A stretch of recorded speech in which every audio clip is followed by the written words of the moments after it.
Сәлем достар, біз бүгін ірімшік қосылған бәліш әзірлейміз. Творожный пирог деп айтамыз, тәтті, тез әрі оңай жасалады. Ал енді бастаймыз.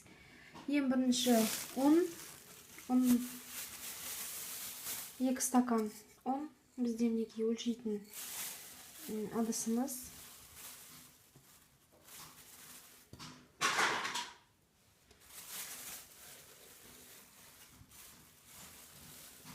Екі стакан ұн өлшеп аламыз.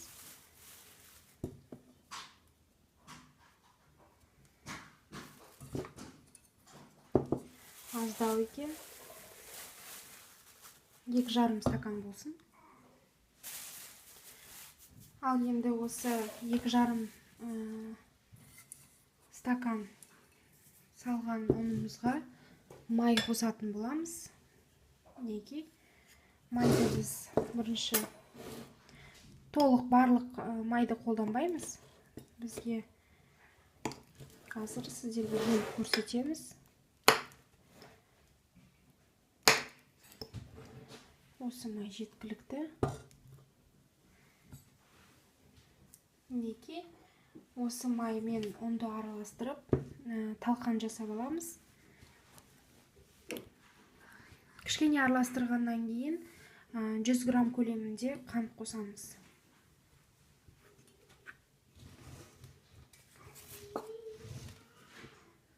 Бұл жерде бізде 200 грамм қант.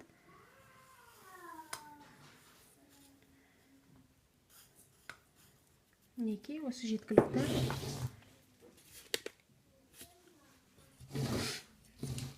Ендігі кезекте жақсылап араластырамыз.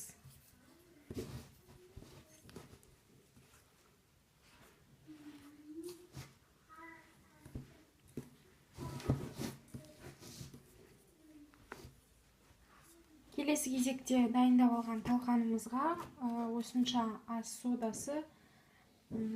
содасын сумен сөндіріп аламыз. Аз ғана су құйып.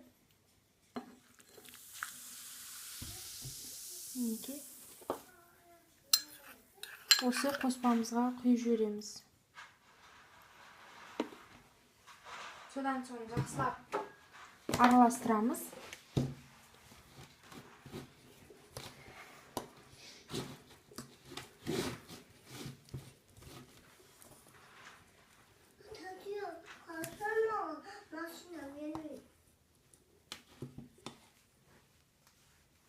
Неге жақсылап араластырып алдық. Келесі кезекте бізде ол ірімшікпен жұмыртқа және құмшекерді қосатын боламыз.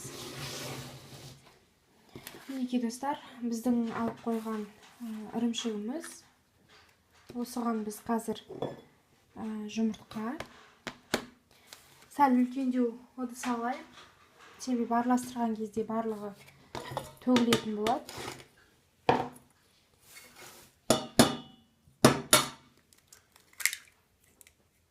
Бір жұмыртқа, 2, 3 жұмыртқа. Бірінші осылай араластырып аламыз. Содан соң құмшекер қосатын боламыз.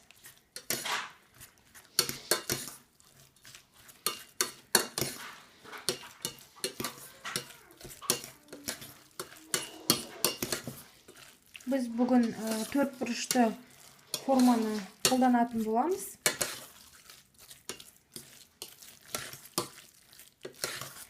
Неге? Келесі кезекте 100 грамм құмшекер.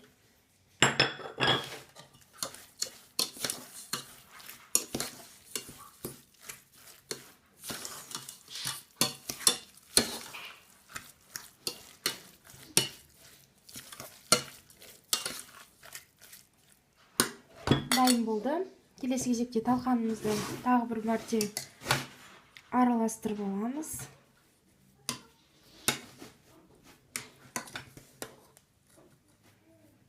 Неге достар, енді майланып дайын тұрған формамызға салатын боламыз.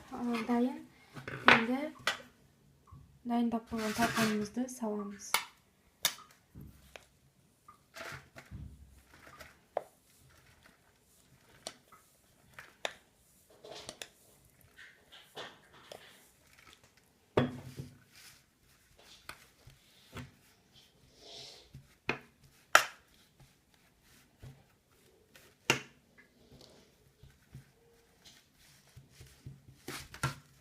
Өте оңай, тәтті.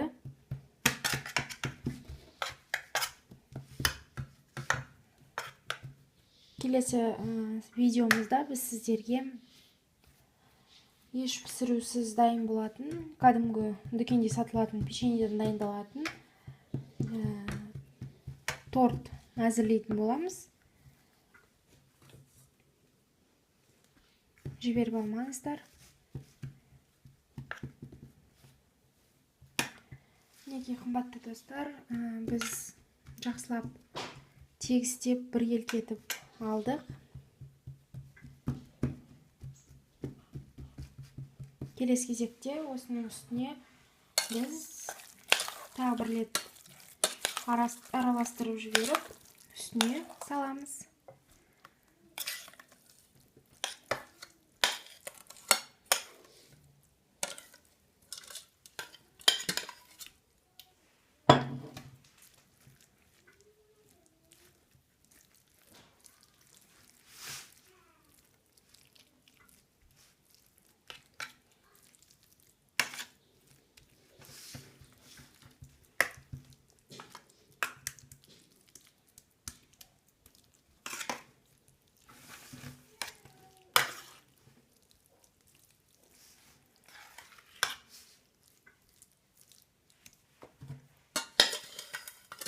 Неге түбінде аз ғана қалып қойды.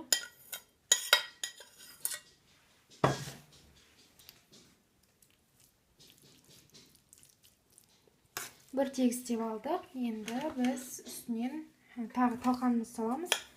Бір мәрте араластырып жіберейік.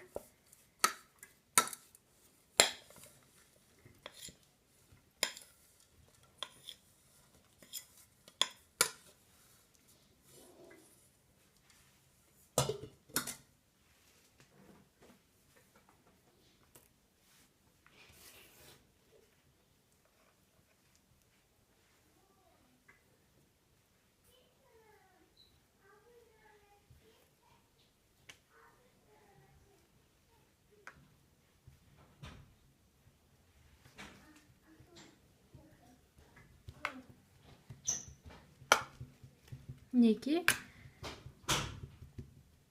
осылайша жақсылап бір тегіс, бір келкі етіп аламыз.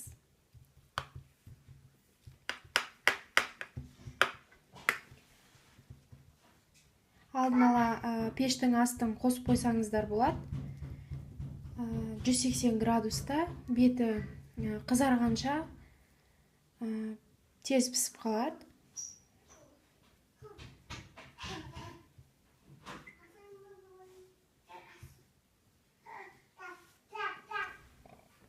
Мінекей достар, дәл осы күйде пешімізге саламыз.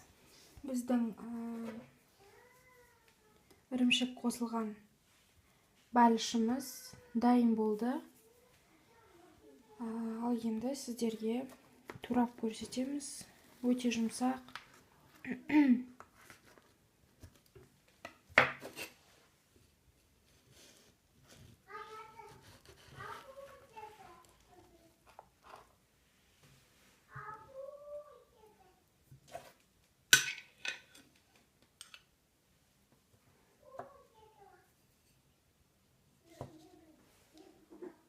Кішкене тәрлікеге салып алайық. Қалғаны суысын, себебі әлі бұлжырап тұр ірімшігіміз. Мінекей, астарыңыз дәмді болсын. Видео көргендеріңізге рахмет. Сау болыңыздар.